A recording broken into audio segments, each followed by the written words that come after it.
부자 아버지가 아들에게 전하는 삶과 부의 지혜 부자의 언어. 존 소포릭의 부자의 언어. 원서 더 웰시 가더너 마이너스 라이프 레선즈 안 프라스페러티 비신파더 언드 섰는 평범한 척추 교정사에서 성공적인 부동산 사업가로 경제적 자유를 이룬 아버지가 이제 막 사회에 발을 딛는 20대 아들에게 전해주기 위해 3년간 써내려간 부와 인생에 대한 깊이 있는 통찰을 담은 책입니다. 이 책은 출간 이후 수많은 독자들에게 인생책으로 불리며 꾸준히 사랑받아왔으며 이번 골드시드 에디션은 그 가치를 더합니다. 이 책을 통해 저는 부자 되는 법에 대한 구체적인 기술이나 비법을 넘어 부를 일구고 지키는 데 필요한 근본적인 철학과 삶의 태도, 즉 부자의 언어가 무엇인지를 배울 수 있었습니다. 책의 독특한 구성, 즉 부자 정원사라는 현자가 등장하는 우화 형식의 이야기와 저자 자신의 실제 경험에서 비롯된 현실적인 원칙들이 교차되며 다소 딱딱할 수 있는 부의 철학을 쉽고 감동적으로 전달하는 점이 매우 인상적이었습니다. 이는 바빌론 부자들의 돈 버는 지혜와 가치 이야기를 통해 시대를 초월하는 지혜를 전달하는 고전적인 방식과도 맞닿아 있었습니다. 책의 목차. 추천의 글부 대신 부의 말을 물려주는 일. 1부 정원 1 배우기. 1장 매일의 씨앗. 2장 먹고 사는 일. 3장 부의 정원. 2부 부의 정원 가꾸기. 4장 55가지 부의 언어. 5장 10가지 부의 씨앗. 6장 15가지 부의 덕목. 3부 풍성한 수확. 7장 정원사의 유산. 나가며 마지막 당부. 1부 정원 1 배우기. 책의 첫 부분은 부를 정원에 비유하는 핵심적인 은유를 제시하며 이 정원을 가꾸기 위해 배워야 할 기본적인 자세와 원칙들을 다룹니다. 이는 부를 일확천금이 아닌 시간과 노력을 들여 꾸준히 가꾸어야 할 대상으로 인식하는 것에서부터 시작합니다. 1장 매일의 씨앗. 2장에서는 부를 쌓는 과정이 매일의 작은 습관, 즉 씨앗을 심는 것에서부터 시작됨을 강조합니다. 거창한 계획보다는 꾸준하고 일관된 행동의 중요성을 역설합니다. 저자는 매일 $1를 저축하는 것은 보기에는 하찮아도 삶에 영향을 주었다. 이 간단한 행동은 부에 관한 의식을 발전시켰다. 이 작은 발걸음이 내게 희망을 주었다고 말하며 아주 작은 실천이라도 꾸준히 반복될 때 그것이 부에 대한 태도를 형성하고 미래를 바꾸는 희망의 씨앗이 될 수 있음을 보여줍니다. 이는 시간이 지날수록 수익이 기하급수적으로 늘어나는 복리의 마법이 단순히 투자 수익률에만 적용되는 것이 아니라 우리의 습관과 의식에도 동일하게 작동한다는 점을 시사하는 것 같아 흥미로웠습니다. 2장 먹고 사는 일. 2장에서는 일과 노동의 가치에 대해 이야기합니다. 부를 이루기 위해서는 단조롭고 때로는 고통스러운 노동의 과정을 사랑하고 존중해야 함을 강조합니다. 저자는 자신의 아버지가 겪었던 힘든 노동을 회상하며 성공은 때로 하고 싶지 않은 일을 하는 것을 근간으로 한다. 이런 친구이지 애인이 아니다. 그것도 수수하고 오래 사귄 친구라는 통찰을 전합니다. 이는 쉬운 길이나 요행을 바라기보다 성실한 노동을 통해 부의 기반을 다져야 한다는 근본적인 원칙을 일깨워줍니다. 3장 부의 정원. 여기서 본격적으로 부를 정원으로 가꾸는 과정이라는 책 전체의 은유가 펼쳐집니다. 정원을 가꾸기 위해 땅을 고르고 마음가짐, 씨앗을 심고 좋은 습관과 아이디어, 잡초를 뽑고 나쁜 습관과 불필요한 지출, 꾸준히 물을 주며 노력 인내심을 갖고 기다려야 하듯 부를 일구는 것 역시 시간과 노력, 올바른 원칙과 꾸준한 관리가 필요한 장기적인 과정임을 보여줍니다. 시간의 중요성에 대해 작가 H.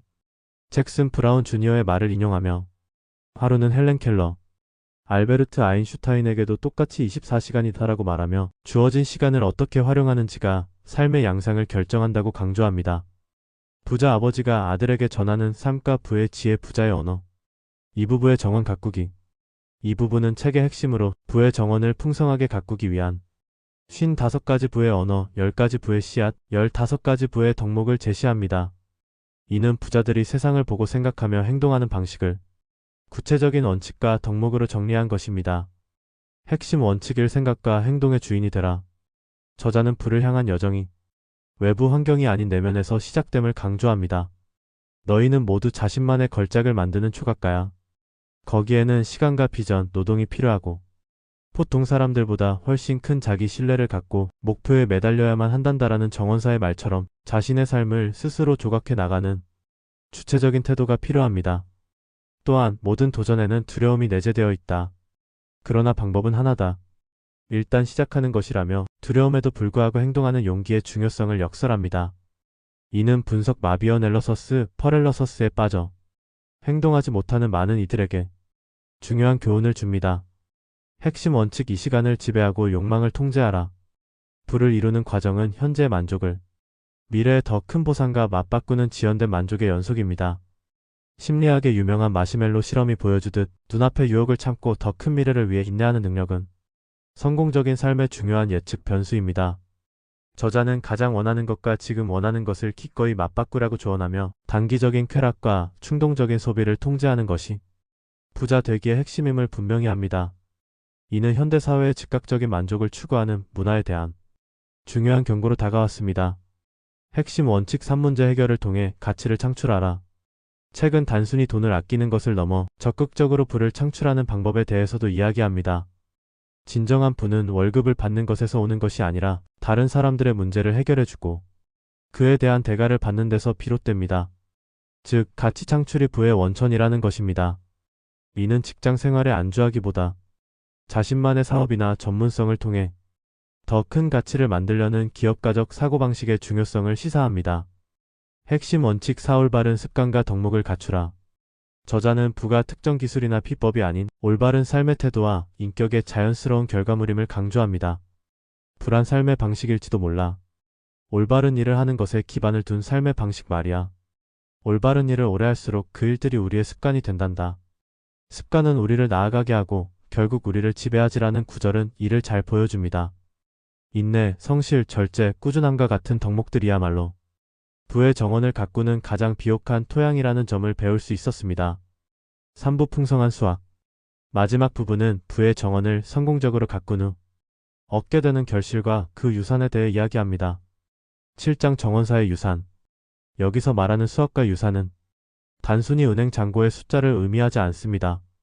그것은 돈 걱정에서 벗어나 자신이 원하는 삶을 선택할 수 있는 경제적 자유 퍼넨셜 인디펜던스이며 시간과 에너지를 더 가치 있는 곳에 쓸 수 있는 자유입니다.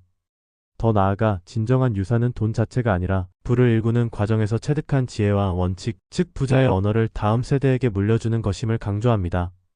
저자가 이 책을 쓴 이유 자체가 바로 아들에게 이러한 정신적 유산을 물려주기 위함이었습니다.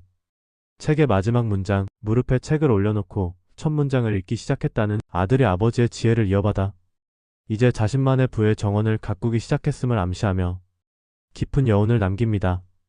부자의 언어를 통해 저는 불안 일확천금의 결과가 아니라 올바른 철학을 바탕으로 매일의 성실한 노력을 통해 가꾸어 나가는 정원과 같다는 깊이 있는 깨달음을 얻었습니다. 존 소포릭은 아버지의 다정한 목소리로 돈 문제로 고통받는 많은 이들에게 부를 향한 길은 결코 쉽지 않지만 올바른 원칙과 꾸준한 노력이 있다면 누구에게나 열려있음을 보여줍니다. 특히 부자 정원사라는 인물을 통한 우화적 접근은 자칫 교훈적으로 들릴 수 있는 메시지를 부드럽고 감동적으로 전달하는 데 매우 효과적이었습니다. 이 책은 단순히 돈 버는 방법을 넘어 어떻게 하면 더 단단하고 의미 있는 삶을 살아갈 수 있는지에 대한 근본적인 성찰을 제공한다는 점에서 저에게는 단순한 재테크 서적을 넘어선 인생의 지침서처럼 다가왔습니다.